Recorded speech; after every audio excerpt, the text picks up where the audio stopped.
There's a simple fact that no one wants to pay more workers' comp premium than they need to. Hello, my name is Michael Stack, and I'm the CEO of AMAX. And that simple fact that nobody wants to pay more workers' compensation premium than they need to, I want to give you a little tip to ensure you're not overpaying. A little tip to ensure you're not overpaying, particularly if you're in the construction type industry. Particularly if you're in the construction type industry. And the tip is what is in the title of this video blog, which is get a certificate of insurance for your independent contractors. And I want to tell you why. So a certificate of insurance ensures that that contractor which you're hiring actually has a workers' comp policy. So they actually have a workers' comp policy. So let's take a look at what actually happens here. I want to give you this little diagram. So you've got the Acme Construction Company, so Acme Construction, and they hire, the Trinity Drywall organization. So the Trinity Drywallers.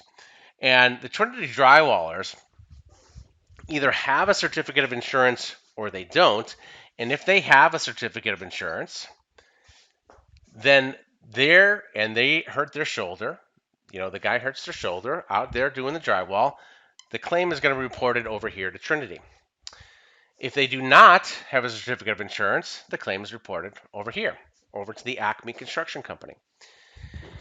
Why you need these certificates of insurance particularly at your premium audit, is that if you don't show this evidence of this payroll that you've paid for them, then all of this money, let's say you've paid these guys, $200,000 over the course of a year, you hire them regularly, all this amount that you've paid them is now assumed to be over here. But if you give them this certificate, if you show them this certificate, none of that money is assumed over here. It's a very simple concept. It's a very simple concept to understand. It's a very simple concept to execute, but it's also very simple to miss. It's very simple to miss when you're going through this audit process and it's a little piece of paperwork that likely your auditor may or may not remind you of. So if you're not doing this properly, if you're not checking this box, if you're not documenting this properly, you're just paying a lot more than you need to. And as I said, nobody wants to do that. So make sure that you have your certificates of insurance for your subcontractors properly documented, so you're not overpaying more than you need to.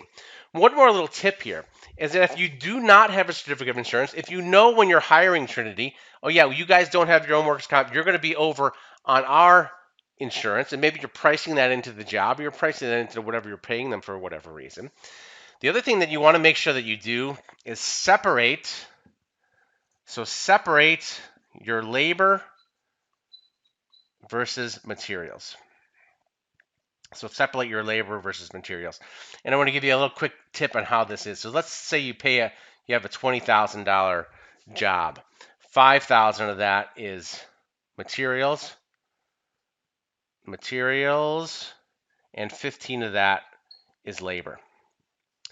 You don't need to pay workers' comp premium on this $5,000 of materials.